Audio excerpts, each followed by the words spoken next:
Welcome, everybody. Nice of you to brave the rain. So tonight is part 2 of a 4-part lecture I'm calling the 4 Cornerstones of Astrology. And it's basically, you've got the planets, the signs, the houses, and the aspects. Those are 4 layers. Matter of fact, they tend to layer within each other. You get those down, you've got 60% of what you need to comprehend in order to be able to do astrology. Notice I did not say that you would be able to do astrology, just that you'd be able to comprehend it. You study the Tibetans or a lot of cultures, you had to do at least 12 years of training before they'd even let you talk to a person. Yeah. And I've always said a little astrology is a dangerous thing. But with this, I realized I'm talking on the signs tonight, and I was sitting down and getting my thoughts together, and I go, wait a minute, signs, if I'm going to put the signs in perspective, I have to talk about the Zodiac and what the Zodiac is. So I'm going to start there. Does anybody want to try and give me a definition of what they think the Zodiac is? It's not the wheel, is it? It is the wheel. It's like a belt. You could say that if we're looking out from the Earth at the celestial sphere, everything that we see in space around us, the inside of a sphere, so to speak, the Zodiac is literally like a thick belt put all the way around the inside of that. Okay, and from whatever position you look out from the Earth, when you're looking toward the Zodiac, I'll explain specifically where it is in a little bit. But you're looking out. The Zodiac extends as far as you can possibly imagine. It doesn't stop at the planets. It doesn't stop at our solar system. It doesn't stop at the fixed stars. It's beyond that. It's a matrix it's a coordinate system, a celestial coordinate system that we use to plot things in the sky, movement, bodies, satellites, this kind of stuff, from an Earth perspective. And so we're looking out at the moon or at a planet, and then we're looking at the map behind it. That's the Zodiac. And currently the Zodiac is divided up into, the tropical Zodiac is divided up into 12 30-degree segments, or the signs I always say are attitudes. But the word Zodiac, if you look in a lot of the books nowadays, they say Zodiac comes from Zodiacus in Greek, and it means the circle of animals. No, it doesn't. It does, but that's the newer version. The old definitions of the word Zod, Z-O-A-D, was a very, very primitive word that meant to walk the way, to take a step, to put one foot in the other, and there's a path that you're going to be following. It was called Zod. And then in Sanskrit, Zodi, S-O-D-I, meant the path. And so you put those two together, and it is the path that one would take to find the way. Or it shows, because from the Earth it looks as if the sun is moving, of course, through the sky. It's not, we're moving around it, but it gives an apparent path of the sun through these 12 signs. And the Zodiac, I always like to call it a canvas. It was what the wise men and the mystery cults and all of these ancient wisdom knowledge all through time, it's what they painted the wisdom on. It's where they placed their wisdom, their knowledge, their information, so that it would get passed down through culture and not have to be relied on written pages that can get lost or things like this. And one of the things about the Zodiac, all right, it signifies a spiritual journey from human to God. It signifies the physical journey from birth to death. It is all the wisdom of maturity and moving from the newborn babe through your harvest and your fruition periods into death and back again and so on. And one of the things, this is not the constellations. The zodiacal constellations are all different sizes.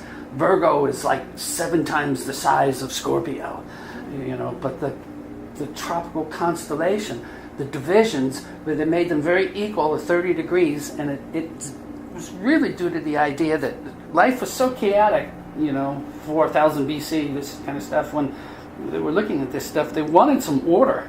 And they found the order in the planets, in the stars, the movement of them. They learned the cycles, over thousands of years. And so the division of a cycle into 12 parts, and I'll explain why I emphasize that, gives this very refined, orderly progress of life. If you use the concept that one life is approximately 84 years long, a Uranus cycle, each of the 12 divisions, you get 7 years. So Aries rules the first 7 years of life, and Taurus rules so there's a way of looking at it that way. The story of Aries through Pisces is all about coming from birth, being here. Aries is the first breath. It's the first fire, you might say, the first soul impression into the physical body, and it's the birth. And Aries is all about the idea of, okay, I'm here. I need to do the things to stay here. I need to breathe. I need to eat. I need to make sure that my survival is taken care of. But I'm jumping the gun, so I'll jump back on that in a second. So the Zodiac, it shows the way to walk. It is one of the ways I like it. It was the path that the solar heroes, Hercules, Theseus, Perseus, Gilgamesh, even Jesus, the 12 disciples, it's all the series of the Zodiac. The 12 labors of Hercules, the 12 loaves of bread in the temples of Israel. What was some of the other ones here? Samson. I always like this one. Samson, or how is it called? Shemesh was the proper name for it before. Stands for the sun.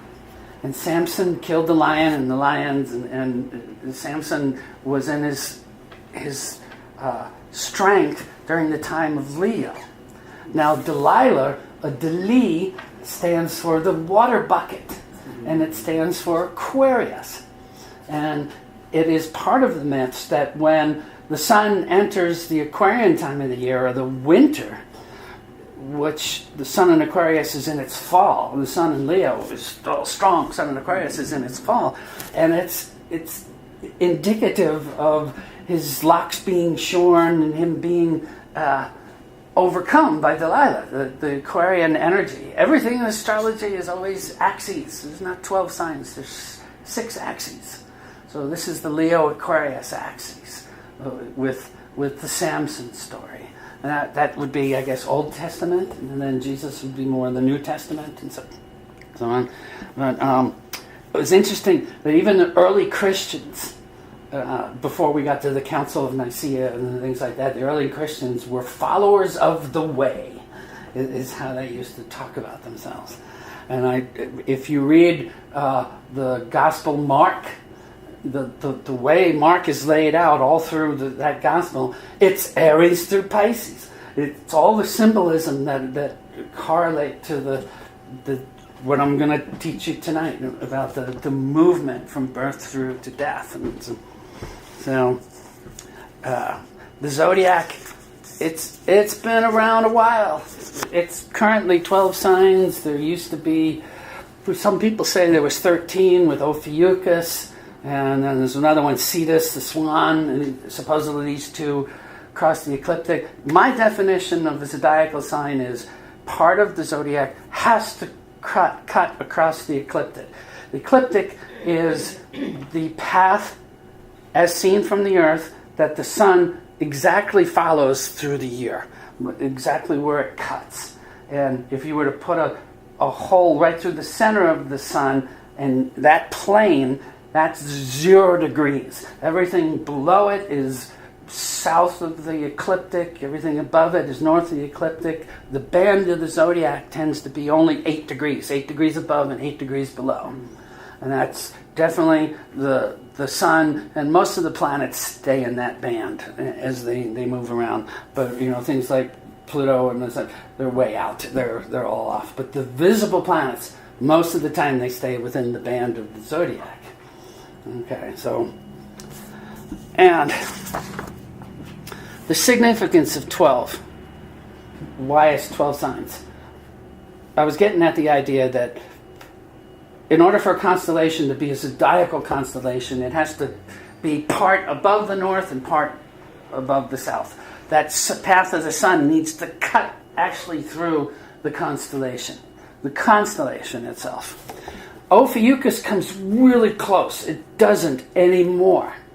I honestly believe the reason everybody wants to include Ophiuchus as 13th sign is that because many thousands of years ago, the poles were in different, ever so slightly in different areas than they were now, which would shift the location of the ecliptic, would shift where the sun is seen.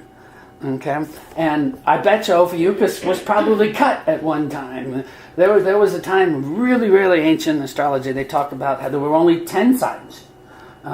Virgo and Scorpio were one sign in a way, and Libra didn't exist, and this and that. And so now they're trying to say Ophiuchus and Cetus, and we should have at least 18 constellations and so on. Basically, the way it's set up, there's 12 constellations, there's 36 main ones. And what it is you have your main constellation, and then you have a minor constellation above it and a minor below it. So there's 3 planes of constellations.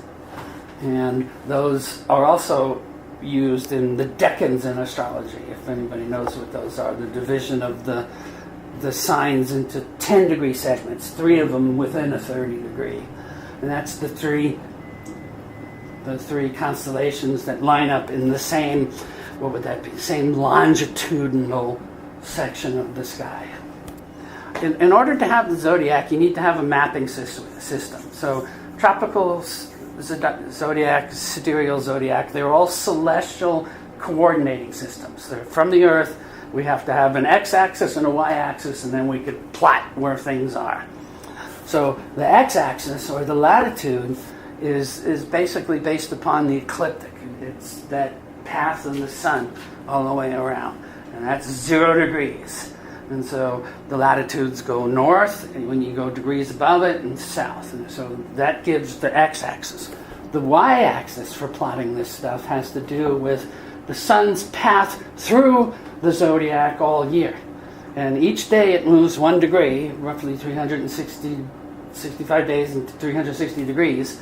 But the position of that path of the sun shows the longitude. So, in April, most of the time the sun is seen in the zodiacal sign of Aries. And it's moving, over 30 days it'll move through Aries and so on. So there's your X and Y axis. All right. More on the significance of the 12. The reason why 12 is so important in astrology. It's one of the first numbers where you have 4 elements in Western astrology: fire, earth, air, water. And then you have the Trinity. You have the cardinal and the fixed and the mutable, the son, the mother, and the progeny, or so on and so forth. 3 times 4, 12. 4 times 3 is 12. 2 times 6, 6 axes, 12. So it's 12 times 1, 12. 1 and 2 equals 3. There's all of these numerological references and all. What's the Trinity? The father, mother, progeny, or son. Right. Father, Son, Holy Ghost. There's all different versions of it, but it's usually some sort of Trinity. The masculine, the feminine, and then the result of that. And so that has a lot to do with it. Even 12 tones in music. There's 12 half steps in a whole octave. 12 signs of the zodiac. What about the 12 months? Does that have, there's 12 months. Is that heaven? Yeah, that was basically the Romans attempting to solidify a solar calendar in harmony with the signs.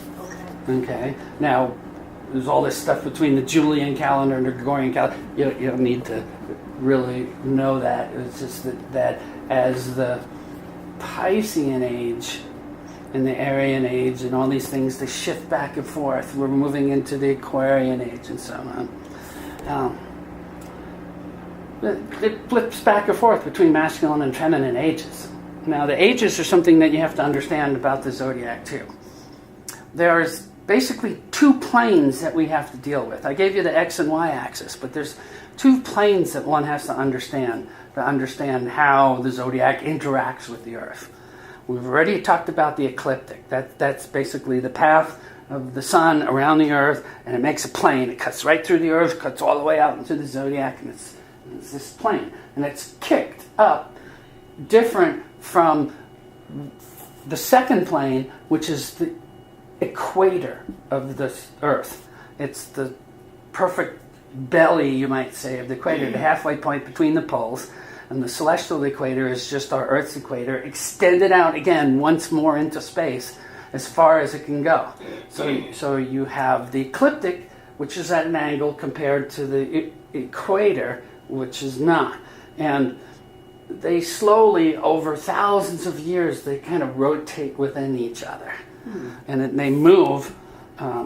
That's where we get the vernal equinox, and that's why we get all this stuff about the sidereal versus tropical and so on. It's these two planes are moving, and it has to do with the idea that the Earth wobbles. It's got to wobble. Now, it's called precession, and people say, oh, it's just a wobble, and it takes 70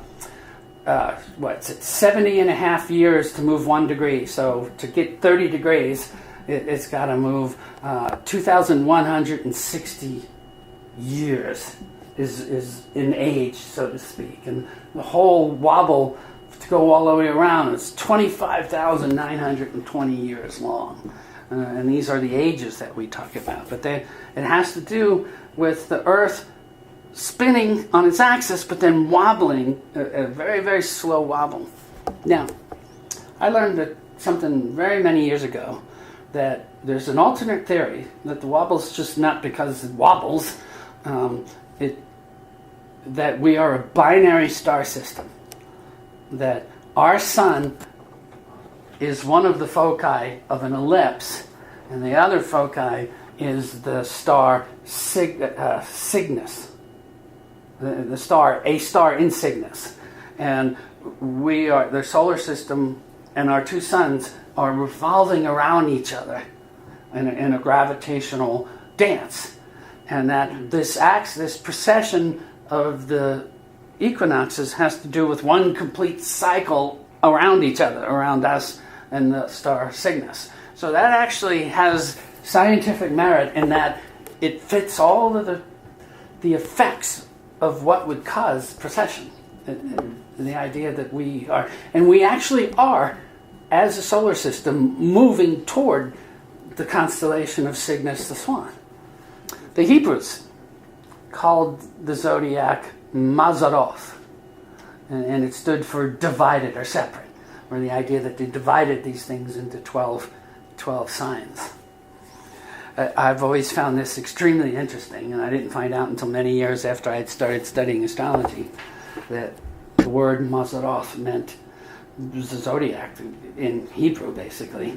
And my mother's maiden name was Mazara, which was just the Italian or Sicilian version of Mazaroth. And her first name was Leela. And Leela stands for the night, or the god's divine play. So it's like the divine play of the zodiac. And I said, oh, cool. So my mom was the dark night of the zodiac. There's two different speeds. I've talked about the two different planes that are necessary to understand the movement of the precession, the movement of the sun around, as seen moving around the Earth, from the sky. But there's also two speeds that we're basically looking at. And one is the annual movement of the sun, 1 degree per day, so to speak. And what all that entails in an annual cycle and so on. And then the other one is this precession or wobble that takes 26,000 years. And so the two of them are used to, they're both used to plot the zodiac. Okay, so one is for current time or annual, and the other one is for long scale ages and prediction. And so on. So, any questions about that? Does that make sense to everybody?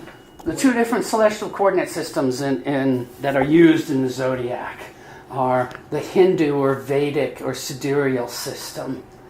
All right, and that one is fixed star-based. The longitudinal lines that they're looking at have to do with mapping the planets against the stars, where the constellations are, and so on. It doesn't evolve. It stays that way. Now, true, the stars move ever so slightly, but nothing compared to the precession of the equinoxes and so on. So, but the tropical system that I grew up with, being more of a humanistic psychology major in college, is more of the Sumerian Hellenistic Western version of astrology. And that one has to do with those two planes intersecting. And where those two planes intersect, at the moment of the spring equinox, where those two are, that's considered the starting point of the zodiacal cycle for the year. And 72 years later, it's going to be 1 degree recessed, 1 degree earlier, and so on, and it moves on. The zodiacal and the tropical system were close together. They were equal. They were both in the same part of the sky about 290 AD. Now, I don't know much about what's happening with that, but one of the things that I do know is that would have been when 0 degrees Aries lined up with 0 degrees Aries, sidereal and tropical. And so that wasn't just the beginning of a 2,160-year cycle. It was the new beginning of a almost 26,000-year cycle. And from now, over thousands of years, the tropical and zodiac are going to get farther and farther apart till they get to the point where they're opposite each other in 12,000 years, and then they'll come back around again, and they'll meet up again. So there's something important about 290 AD. That has to be, as far as I'm concerned, that would need to be the beginning of the Piscean age, somewhere in through there. And yes, Jesus would be a forerunner and all this kind of stuff. But one of the things that we don't realize is the ages of astrology are not the same as the signs. The ages, like the ages of Aquarius and stuff like that, they're all different sizes. The constellations are different sizes. Like I said, the Virgo age was 6 times longer than the Scorpio age. And Aquarius and Leo and Cancer and Capricorn, the 4 signs that are kind of close and apart from each other, those are the 4 signs of the zodiac where the constellations are huge. They're really big. And then you get to the Scorpio and the Taurus ones in that axis, and they're much smaller. So the ages are not exactly 2,160 years long. So there's something going on. Nobody really knows how to plot it and so on, but it's obvious that the idea of computers and the internet and this kind of technology that we're having since the 80s, since the 1550-year cycle that started in the late 80s, and Saturn-Uranus-Neptune conjunction, this is also, it's got to be Aquarian. It fits right with all the technology and so on, so we are definitely in this zone where we're moving into the Aquarian age. And like the Pisces age, it started almost 300 years earlier, probably with Christ and so on, but it wasn't exact until about 290 AD. And so we are definitely in what I call this window period, where for generations now, we're going to deal with the idea of privacy and technology and this and that, and we're just going to swing back and forth on the extremes. And probably about 250 years into the Aquarian age, we'll have all of this stuff figured out, and we'll be transporting ourselves to other worlds and dealing with the aliens and the technology and so on. But Everybody understand the distinction between sidereal and tropical? We don't really have to know much about it, just that if you hear that there's two systems, and tropical's wrong, or tropical's... it's just like the difference between Freudian and Jungian psychology. It's whichever system you were trained in, and which you learn to map and learn to use that one. That's the one that works for you. They're very similar. Although I have to say, being in India for 6 weeks, I had my chart done a few times by Indian astrologers there, and I came away realizing that the way Indian sidereal astrology is used over there is it's more about, not about potential and what can you do with your life and what's the human potential in your chart and so on. It was about getting you comfortable with your station that you were in your life, almost like the caste. It was like there was so, up until recently, there was so little movement in India for the changes that the astrology had become sort of this placating thing, where it was just, it wasn't teaching people what to do with it. It was teaching them to be satisfied with what they had. Now, Western version of sidereal astrology is not like that. It's based on the space. It's based on the planet. It's based on the stars and stuff from ancient days. Whereas the tropical system is based on the Earth. It's about the Earth and how it's moving through space, and it's much more personalized. I'd like to say that the tropical system is great if you're dealing with mundane issues. What's your home? Where's your family? These kind of things. Where some astrologers attribute the sidereal system to, it's a more spiritual thing. No, it's a more ungrounded, earthly, and possibly otherworldly kind of system, or maybe even for past lives and things like that. But the tropical system seems to be more psychologically anchored in at least in my opinion, and of course I'm biased. That's what I've learned. So, or I'll quiz you. You Have this background stuff. I hadn't really. Yeah, I realized if I'm going to talk about how the signs work, I had to talk about what the zodiac is. Mm-hmm. So, and this is the signs. If you walk out of here, one thing you just need to remember is signs are attitudes about life. I am a Scorpio.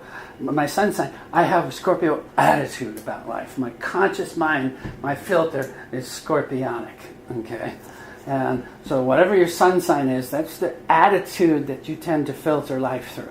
Planets are energies. Those are the vortex. Those are the transducers and the trigger mechanisms. What sign you have it in shows the attitude that energy will play with and manifest in the world. And then when we get to the houses are activities. And then when we get to the aspects are angular relationship between the different planets in the chart. And those show dialogues. Those show how the different energies and attitudes dialogue within each other, within yourself, right, as an individual. So, attitude. The Aries attitude. So what is Aries? What would you say the attitude of Aries is? Yeah, this is that. This is a child in life. It's like... It's a what? Like a child in life. Yeah, a child. Yes. Like passion, the fire. Yes. Everything is possible. It's the pioneer. It's the pushing boundaries. It's dealing with self-awareness. I'm here. It's the baby that's been born. And I don't mean this in a negative sense, okay? It's the attitude about, oh my God, I'm in this place. This hurts, or this, I'm hungry, or I need to breathe. And it's, you do whatever you need to do to survive. That's the attitude about Aries.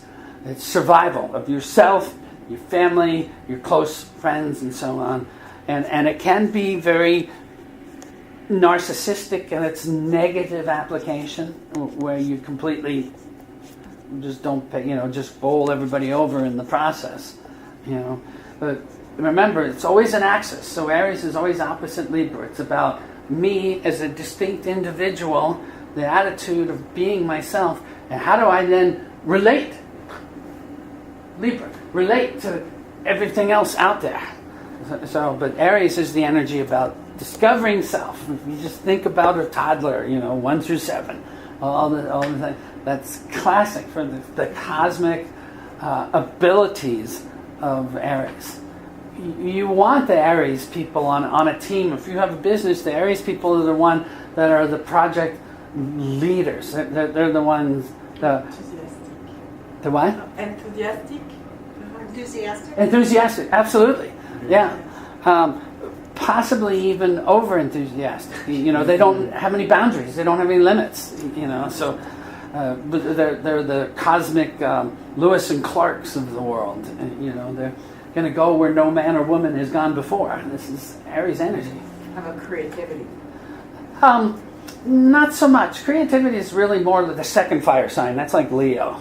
All right, but the toddler's not really creative yet. They're still all just learning all of their talents. They're learning the ability to walk and talk, and they start to get to the point where they're paying attention to somebody else. When they're in their 40s. I'm referring to a particular Aries, of course. I do quite well. Yeah.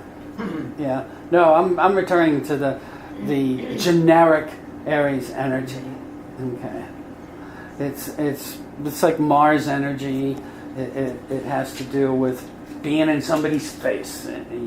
Just don't tell me that. Don't dare me. I'll do it. Just for the sake of it. Give me a story on Aries. That you tell that defines Aries for you, about you. Yeah, I believe there is no limit. It's for that I'm here. I'm from France originally, and I just came here 4 years ago. And haven't stopped, huh? No. Huh? Oh. Aries are not that great at looking back. Oh, yeah. They're constantly forward moving. If they drop something, if the kid drops it, it's out of their consciousness. They're already moving on to something else. How about stepping off a cliff? Yeah. Mm-hmm. That's the indestructible consciousness. Aries hasn't learned the limits yet. Hasn't even learned. When we get into Taurus, it's more about the comforts of life. Aries is not even about comforts. It's about the things you need to do to survive. I once did a 12 things you need to know about the Aquarian age, and it was challenges that I would give, having to do with the attitudes. And for Aries, it was about you need to analyze your life and make sure that you are capable of supplying everything in your life if any of the supply lines were to break down. You needed to be able to be self-sufficient. That was the Aries challenge. That was the Aries energy. To make sure that you had enough food or this or transportation or air, or, housing or whatever it was. So Taurus. Taurus is about, okay, Aries gives you've got all your essentials down. Taurus is about, okay, now I want to have fun. I want things to smell good. I want them to taste good. I want them to feel good. It's all about reveling in the senses. So what do you love? What do you want? What do you attract? It's no longer eating just to eat. It's about eating the pleasurable foods and avoiding the ones you don't want. Taurus is all about comfort and security and having the nice garden or the nice flowers or the scents or the massages. It's all tactile. It's an earth sign. And it's about, I always say, Taurus is the attitude about, it shows you what kind of luxuries you're going to want in your life, where you find Taurus in your chart and what planets you might have in there. And what are the things that you wouldn't want to have to do without as a luxury, So I used to say it was my saxophone reeds for my saxophone because it's not something I could ever make myself. I would make sure I had enough so I could hear nice music or this or that. And for me, it was always Q-tips. Because it's not something I would want to deal without. I just like the luxury of Q-tips and what I can use them, all the different things to use them for. So I always make sure I have a few years' supply of Q-tips in my house. That's my ode to Taurus, and the blankets and the heat and nice food and stuff. It's all Taurus energy. So it's an attitude about comfort and enjoyment. People say Scorpios are the sex maniacs of the zodiac. They are not. The Tauruses are. Because that's the hedonism. That's the, oh, good, it feels good, give me more, do me more kind of thing.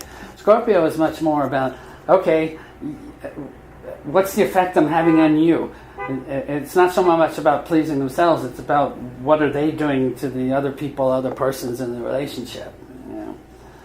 And Taurus and Scorpio, it's an axis again. My pleasure, your pleasure, and so on. So Taurus is the attitude about finding luxury and comfort and security and safety. The Tauruses are known to be stubborn because once they get into their safe zone and their systems and they got them going, they don't want to change them. That would be too unstable. It's like, so Gemini. Now Gemini, you've got your survival down, you've got your luxuries and your basics and your comfort, and you're not crying, and you're enjoying life, and now the mental part can start to kick in. You start thinking about the world around you. You see the neighbors, you see the brothers, you see the words, you're learning the words, you're understanding how to interact on an intellectual level, thinking. It's almost no longer like I, it's we. In a way, Gemini is a dual sign. It's always got the twins, the two parts of it, and it's realizing that a person is bi corporeal, I guess. That might be the right word, but that there's two sides, the masculine and the feminine within each of us, and to come to terms with that part is part of what Gemini is about. It's about information. It's about why, but why is really more the 3-year-olds and all. But the Gemini part is when they're in school, when they're doing the junior high and the high school and even college.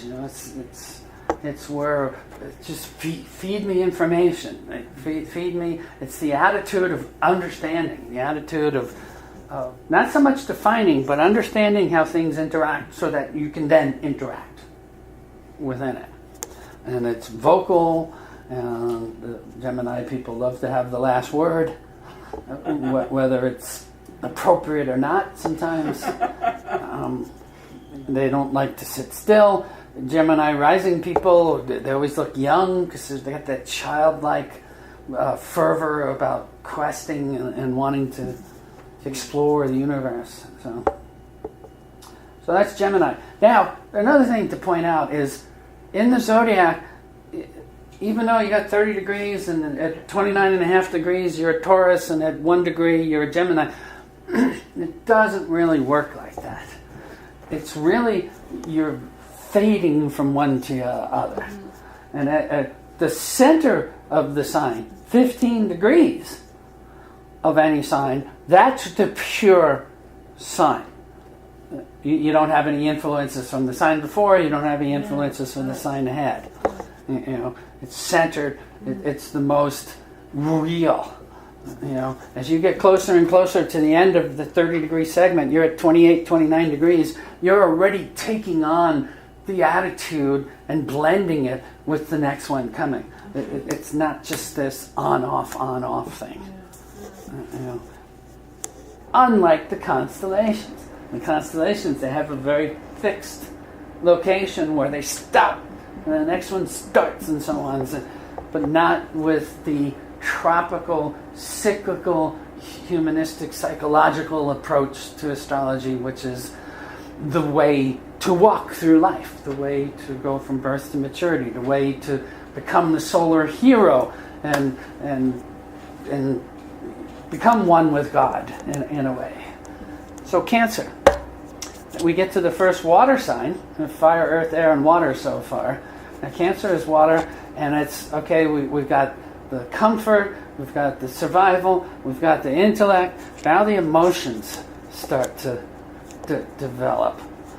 You know how they say kids, that frontal lobe, it's not all there until roughly 30 years old. Well, Cancer is the part in the late 20s where you're learning the water element, you're learning the emotional context of how you feel, how you care, how you nurture for somebody. Cancer energies, they never forget. Cancer is just, it's like the Capricorn and so on. It's got to do with the family and the lineage and the safety and security. And I always like the manja, the Cancerian woman's feeding everybody in the neighborhood. Cancerian man is running the baseball team, and teaching everybody. And these are the community activists in many ways too, or Cancer energy. But it's an attitude about nurturing and protecting your family, and as you fit in that family. It's sharing those emotions with the loved ones that you have around you, which then becomes your family. So, how did they decide, like, that Cancer was the crab?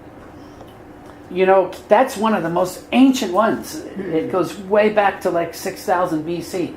Cancer was one of the symbols that they had. Nobody really knows where it came from. What was the beginning of it? People like to say that Cancers have an attitude where they have a hard shell on the outside and a soft, gooey center.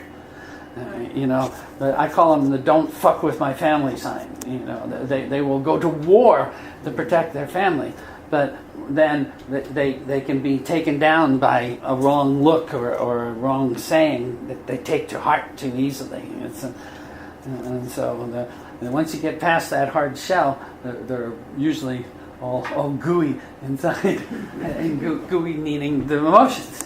So Leo, the lion, we're back to another fire sign. Leo is the creativity. You're back now to, the person's not just born anymore. I'm here, I've got my love, I've got my intellect, I've got my comfort and my family and stuff. Now I want to play. Now I want to be creative. Leo is the sign of creativity and theater and performance and respect and honor, and it's an attitude about shining over and out and above your family. It's like entering the community and wanting to be seen in a good light. The attitude of Leo is they always don't ever let them see you sweat. Leo energy, they want to be respected. They don't want to be seen as fools. It's an attitude about putting your best foot forward, presenting your best image, and creating, and its talents, and it's the king in a way, or the queen, but it's the one who takes a position in society as a leader, but then also expects to be honored for it. If they're not honored, Leo energy, they're kind of hung up on being revered or respected. It's one of the negative things of the Leo. If they don't get enough of it, they pout and they run to mom, run back to Cancer, they run back to the mom to get the suckling that they want. So. And it's true, even the kings, even in the lineages as we know it, the kings are not made by the father, they're made for sure through the mother. So Leo energy is really tied to, each of the signs are tied to the one behind it and the one in front of it and all these. And as you explore these, you can really start to play with them. So after Leo, we've got the of service part of the world, a service for glory. Okay, we get to Virgo, and Virgo is the attitude about service for humility or compassion or the love of the community, not the love of the person so much. Virgo is about the process. It's about purity. Actually, it's an attitude about purity. It's about purifying the food that you eat, the health, the rituals that you do, the interactions that you have. The Vestal Virgins, the Virgo energy. They were women that were raised in the priesthood from young women to be the counselors, the priestesses, the social activists for the community. And Virgo energy is an attitude about keeping your promises and doing things as efficiently and as purely and as focused as possible, with no lack of energy. It's the second earth sign now, and they don't waste energy. Virgo people, they don't have parts of their rituals where it's not all for some sort of efficient use toward the goal. Okay, where Taurus was, I want, give it to me. Virgo is, I will create it, I will make it, and I will make it refined and pure, and then it's mine for good, because I know. So that's the attitude about Virgo. It's of service, but of service out of love, not of service out of honor or the need for love. It's about the need to share love, really. So what we've done now, in the natural wheel, it starts at Aries, and the 6 signs go along the bottom of the chart up till Virgo, and the 7th sign starts with Libra, and you get 6 signs above. The first 6 signs are pretty much about the development of the person. Once you get through the first 6 signs of the Zodiac, the person's pretty well a full human, adult. They're late 30s, early 40s, if you give them 7 years each, and so on, and they've become an active citizen in the world. And you get into Leo, and you get above the horizon, and now we get into all the signs that have to do with interacting with others in the world, interacting with society, interacting with the masses, interacting with the powers that be, interacting with the other realms, like Pisces, and it's all about, okay, I got myself down. Now we're going to move into the other realms. And Libra is the attitude of balance, compromise, harmony, nothing out of place. Everything has to be color coordinated. Heaven forbid a Libra rising person walks out with the purse that doesn't match their shoes or something like that. It doesn't happen. Libras are the interior decorators of the world. They're the moderators and the mediators and the ambassadors in the world. It's an attitude about let's all get along, let's all work. Whereas the Aries, the opposite of Libra, the Aries was out of my way, let me do this, I need to do this. Libra is, how can we get as many people as possible doing all of this together? Therefore, we have my mother is a Libra, and it was more the opposite. Some people she wouldn't see them. She was. Well, again, it's always the axis. It's the Aries and the Libra.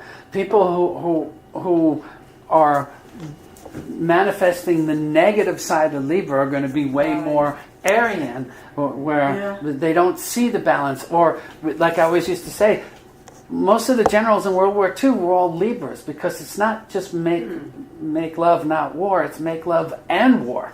It's about, once a Libra gets to a point where they think that they have a handle on the best way for society to interact with each other and whose roles everybody's going to play, they are tyrants, because they're going to stick. It's that blind justice. They're going to stick to that mediation, that moderation between two people, whether it's right or wrong. In a way, it's like, this is the way the two of you can get the most out of it, and that's it. And, so it's the scales. It's the setting sun. It's that point between daylight and darkness, where you're attempting to balance the two. It's the old balance beam scales. So Libra energy is an attitude about, it's like everybody get along. It's like, how can we, civilization, all the rules that are involved in being civilized, all the things that you have to do to be able to do unto others as you would have them do unto you, so to speak. And so that's the attitude of Libra. Finding a balance, finding harmony, and being aware of the dissonance. They see it. They're the ones that see it really potently because they're so attuned to the harmony. As soon as something is out of harmony, it just drives them nuts.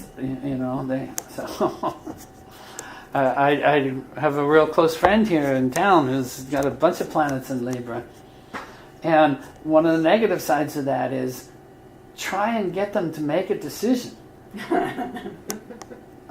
They're always, okay, well, I got 10 pieces of information, so I'll make a decision. No, wait, there must be more information that I need. So I can't make this, I got to find, what do you think? Or, well, on the other hand, this is, and it's always just back and forth on the scale, trying to, and when they're unsure of themselves, they just keep rocking. And they expect somebody else, the Aries, to make the decision. So, the other person come in and boom. This is the Libra energy. Now, Libra energy, and it's about love, okay, but Taurus is about physical love. Libra is about social contracts in love, like marriage, and partnership, and relating, and all those things that happen in order to be able to do so with another person and not bite each other's heads off. That's the Libra side of relationships. That rule the law? It rules Justice? it rules the deliverance of it, so that no person can get away with something more than another. Okay. Sag really rules the higher law and the higher wisdom and stuff, but Libra is about the dispensation of it to those in the community. A lot of times you'll find judges and things like that, and people that work in the legal profession are Libra energy. They can handle all the details too. They can handle all the codes and the in the laws and stuff, and they're good at balancing it in their brain when they are clear on why they're doing it. If they have a codus to follow, if they have rules and regulations, I'm thinking of the phrase, you don't wear white after Labor Day or something like that. It's like that's like a Libra thing, but it's like codified into society. And so Scorpio. Okay. So Scorpio is now the second water sign.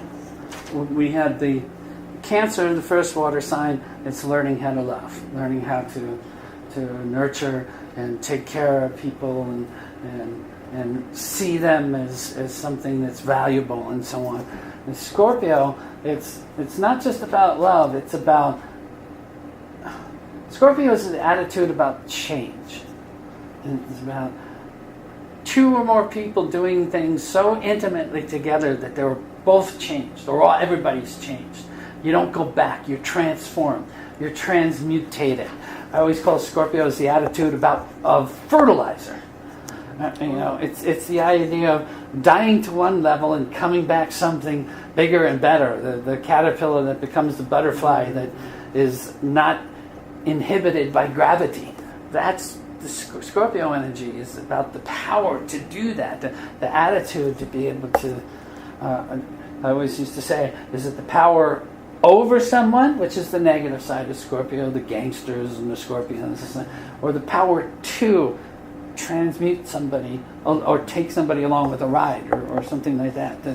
And it's the sign of the Shaktipat gurus. It's the kind of people who, when they do that kind of thing, it's like bzzz, and it's the Humpty Dumpty effect. You don't go back. It's not the Piscean gurus that's just going to let you bliss out. It's the Carlos Castaneda energy in life. It's about why would you want to stay a caterpillar sort of attitude. If you know that butterflies exist. And it's about learning how to do that. It's all the occult principles. It's the metaphysics and the science. Not so magic. Magic gets more into Sag. But Scorpio is about the manipulation of those powers to do something with it. It's an attitude of transformation. And the negative side of that is that, like Libra, if they're into the power over rather than the power to, it's manipulation, it's violence, it's all those things, the rape of Pluto and Persephone and all these kind of things, the dark side of the Scorpio is the one sign in the Zodiac that has anywhere from 3 to 5 symbols. All the other ones have one symbol. And Scorpio's got such extremes. You have the scorpion, the snake, the dove, the eagle, and the phoenix are all Scorpio symbols, and they all correlate to the different levels or the extremes that can be had, and the transformations that can be had, and the levels, the attitudes in Scorpio. Scorpio is where you do the magic and you're controlling the demons, and you're working with elemental spirits or this kind of stuff. But it's about the power to invest this way. We get into Sagittarius, and that power then gets given to God. It's inspiration and aspiration. The centaur is shooting at God, trying to get God's attention. That's how I always look at the centaur. And the centaur is half man, half animal, or half beast.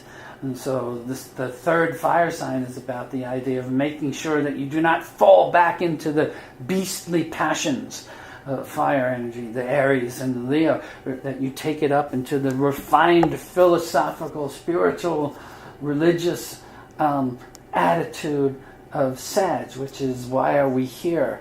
The Sagittarians are the philosophers in life. They're the ones that are... it rules things like the Supreme Court, not just the local court or the codices found in the local county offices. These are major things about separation of church and state or this or that. The Supreme Court, the higher wisdoms of knowledge. And Jupiter is very abundant and exciting and, not Jupiter, Sagittarius. And it's an attitude of vision quests and foreign lands. Like I was saying, Manly P. Hall went and got all this knowledge in foreign lands. That's like a Sagittarian kind of quest for the attitude about wanting to know how God fits in my life, what is my path, what is my spiritual message, and so on. That's Aquarius. That's Sag energy.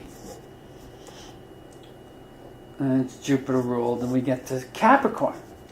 Now, Capricorn is thoroughly misunderstood in Western society.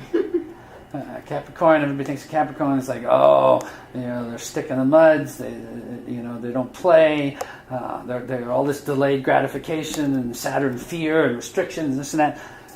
That's some of the negative sides of Capricorn, yes. And Capricorn is at the top of the chart in the natural wheel. It's the highest that you can attain in your chart. It's the power that you have in the world. It's when it's that goat up on the mountaintop with 1 foot on earth and 1 foot in heaven. It's like Sag was trying to get there. Capricorn gets there. And Capricorn is the attitude. It is one of the most spiritual signs of the Zodiac. If and when it can get past the limitations of Saturn, the fears of life, the thinking that if you don't have enough letters after your name, you're just not qualified enough to be in God's presence. It's about feeling like you have to work and save for a rainy day is Taurus, but save for retirement, so that I'm always taken care of. I got to be safe. So that's the Capricorn fierce. And the Capricorn, the ultimate Capricorn, these are the spiritual masters that come and create things on the planet. They're the ones that bring down the spiritual energies and manifest them in people and organizations and institutions and so on. And so Capricorn rules the governments of a country. It rules the president of a country. It rules the CEOs of large corporations and mega corporations and traditions and things where stuff has been built up over time. I always used to say for the Capricorn challenge, it was build something that will last or preserve something that should. Because in the Aquarian age, we're going to lose our traditions. We're going to lose the Capricorn sense of stability and tradition. And, you know, if you have to wait 20 years to get somewhere, fine. You don't just jump ship 6 months into a new business because you're teching all the way up to your first $1 million. Capricorn is about staid and practice makes perfect. So. And in the esoteric worlds, it's ruled by Venus, and it's the higher earthly God's energy, God's love brought down into the earth and manifested in things and stuff. The vibrancy, the auras of something. That's Capricorn energy. And so it's the attitude about doing all those things, discovering all those things, reaching those heights. And coming back with Moses coming back with something, and here, folks, you know, I've got some tangible results. Here's what it is. I should write a book. Moses was a Capricorn, but whether he is, I don't know. But he sure fits the, you know, and the 40 days in the wilderness and all this, and him not being allowed to go into the promised land. It's all Capricorn, Saturn. Imagery. I was told that Capricorns can be old when they're young and young when they're old. Yeah. Capricorn, if you have it rising, they're always seen as older than they are. You know, and they're always seen as wiser and so on. And the sun sign is, yes, they will plan for 20 or 30 years down the line, and they'll stick to that plan. You know, it's an attitude that okay, yeah, you know, I can do this. So, whereas you get, you know, fire signs in there or air signs, it's really hard to pin them down on long plans like that. We have this Jupiter, Saturn, Pluto conjunction coming up in Capricorn, and that's a huge cycle. That's a 12-year, a 30-year, and a 248-year cycle, all meshing in the sign of Capricorn. And you watch how many traditions and mega corporations and state institutions and things like that get rototilled as we go through 2020 into 2021 and so on and so on. I've been watching for decades, and I've been saying, gosh, I hope Pluto through Capricorn does its ultimate, which would be to get rid of corporate personhood. Oh, yeah. It would strip the corporations of their mountaintop power. When is that conjunction happening? All through 2020. Jupiter and Pluto Saturn and Pluto come together in January of 2020, and then all through the year, Jupiter is conjunct Pluto 3 times, and so they're all within 22 to 25 degrees of Capricorn almost the whole year. So. And it's a long cycle.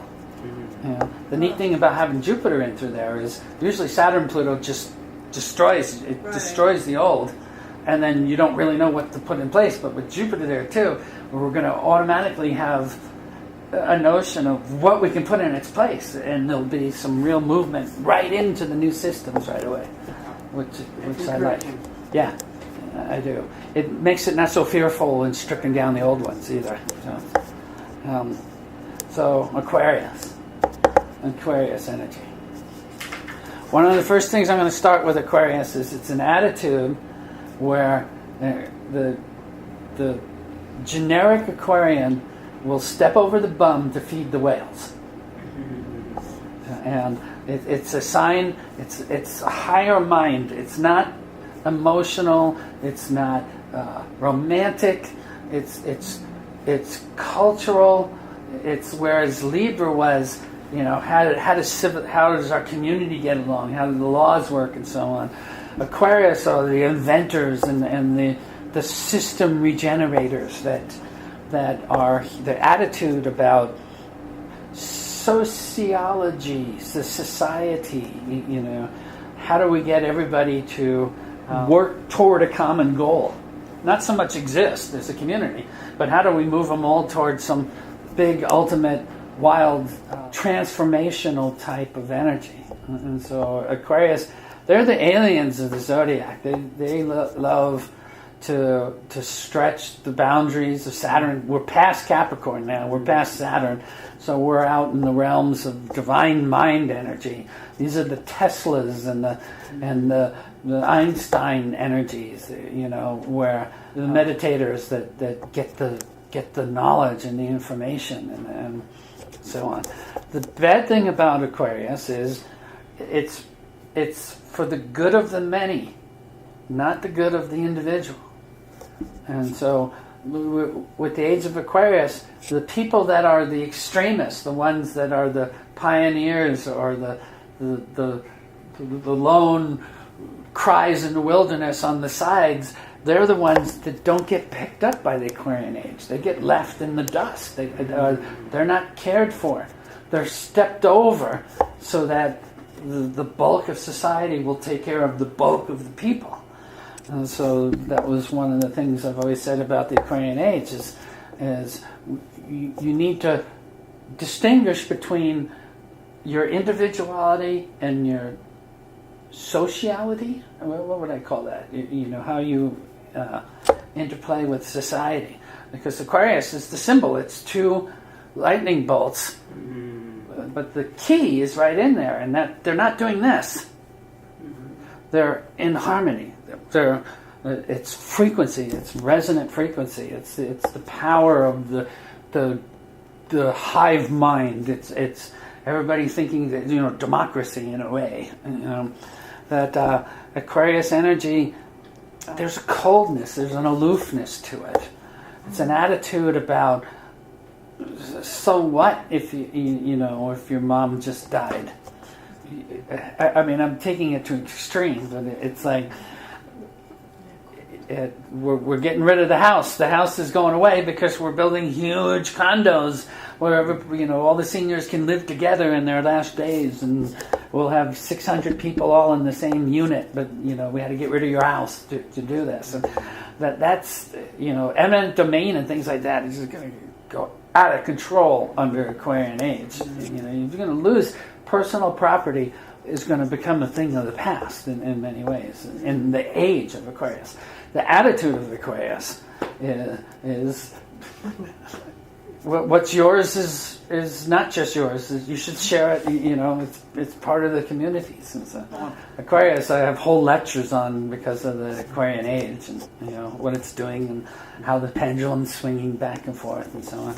As far as the Aquarian age is concerned, it started almost 30-something years ago, okay, in the 80s, not the 60s. The 60s was the foreshadowing. Now, that was Uranus-Pluto. That was just the foreshadowing of what was going to get rototilled. But with the late 80s, with the internet and the all of that stuff and the mapping the genome and all these kind of things, that's the beginning of the Aquarian age.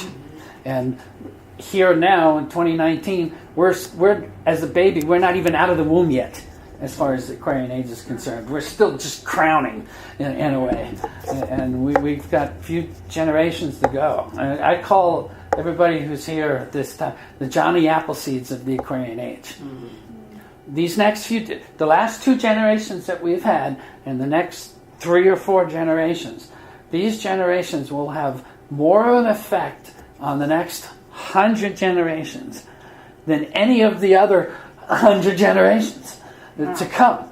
Why is that? Because this is the beginning. This is the crossover. This is where the seeds are planted that become the new religions, the Piscean religions, or become the new continents, or become the new planets that we go to and stuff. And so the stuff I've said for years is the powers to be. What they're trying to do is they're trying to, in a Machiavellian way, keep everybody from being able to come together. And if you keep everybody apart, they can't affect this change as a community, as a group hive mind.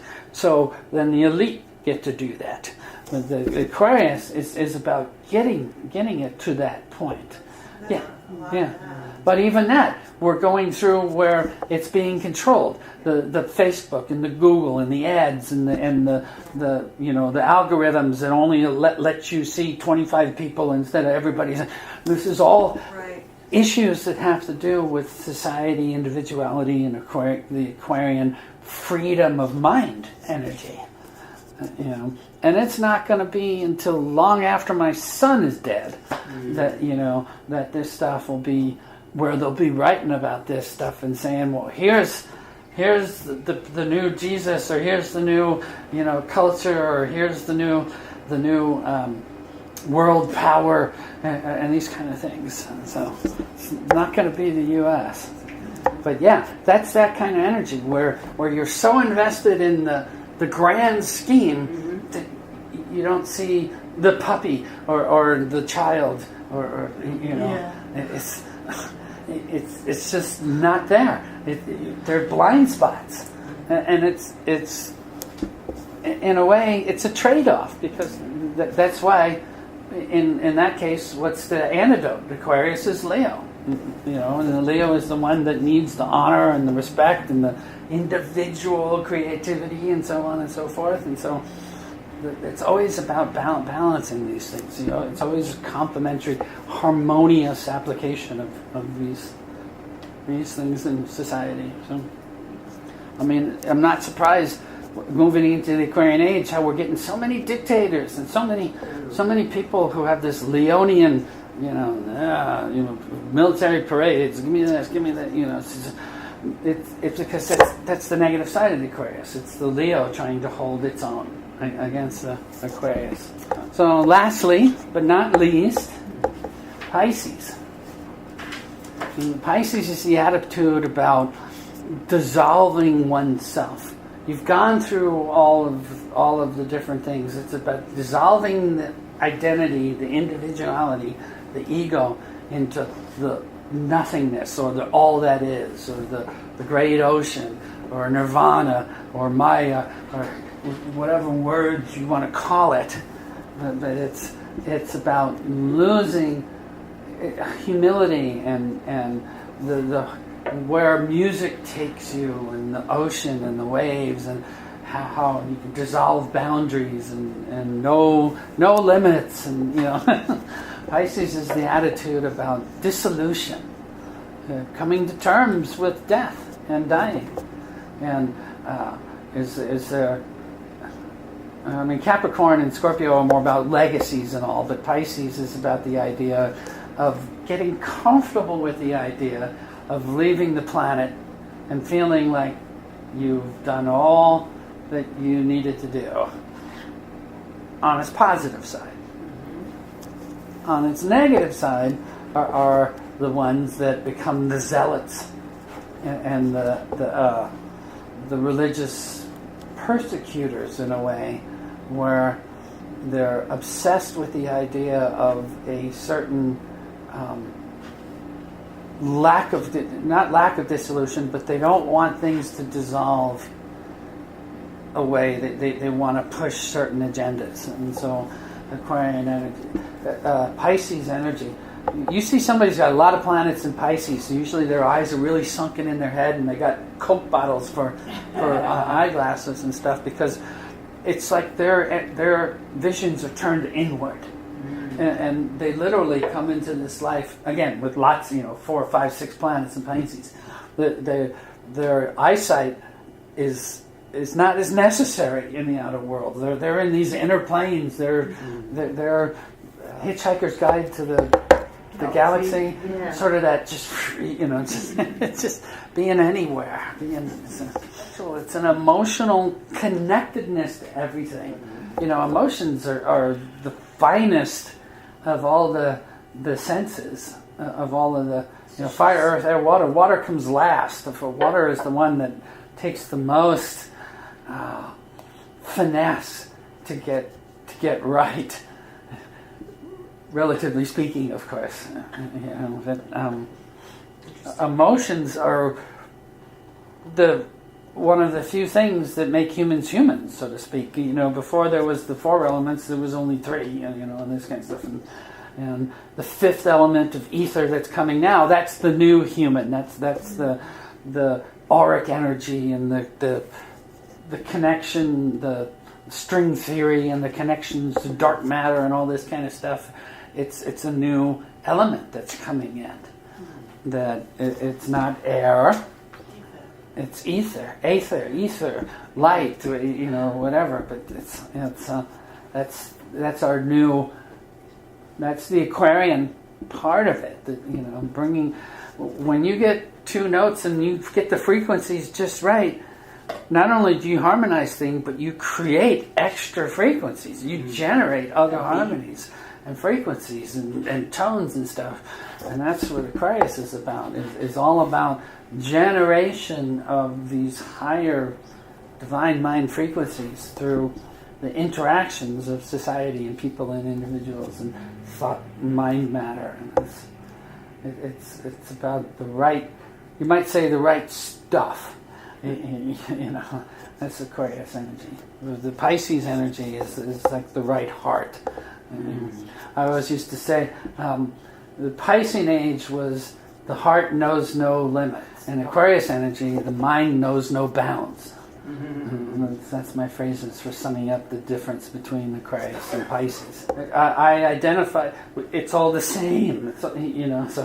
So there's an identification that happens and a harmony, but it's a fluidity. It's the Mother Teresa's. It's the compassion. It's the selfless service. Remember, Pisces is opposite Virgo, and Virgo was the distinct practical purity attitude about taking care of your community and your health and things and that. But it was about the earth. It was the data. It's about the rituals. It's the very precise. Very precise and pure. Pisces, no. The Pisces is like water is the universal solvent. It'll purify anything that it hits. And so it doesn't matter if it's toxified or the person's a criminal or anything like that. The energy of Pisces is about just absorbing yourself into it and dissolving that energy, not transmuting it, not like Scorpio. But just about losing it.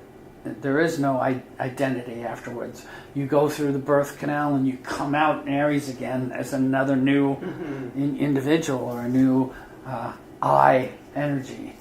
What is the negative side of the Sagittarius?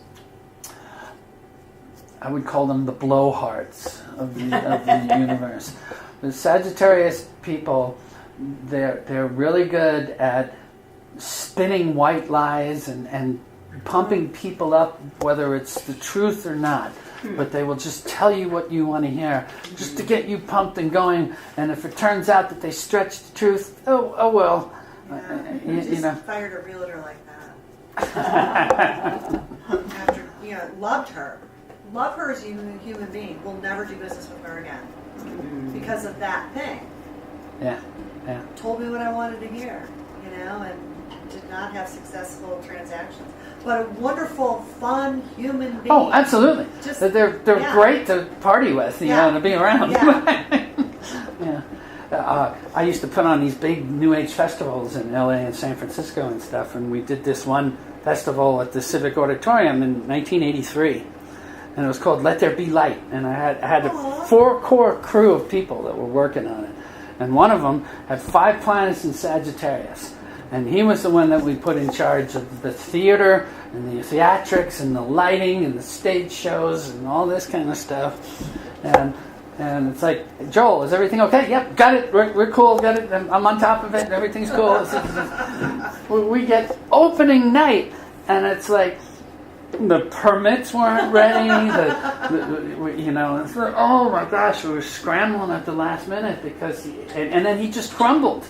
He just crumbled because he couldn't keep the facade up, yeah, and it worked out great eventually, but it was, oh man,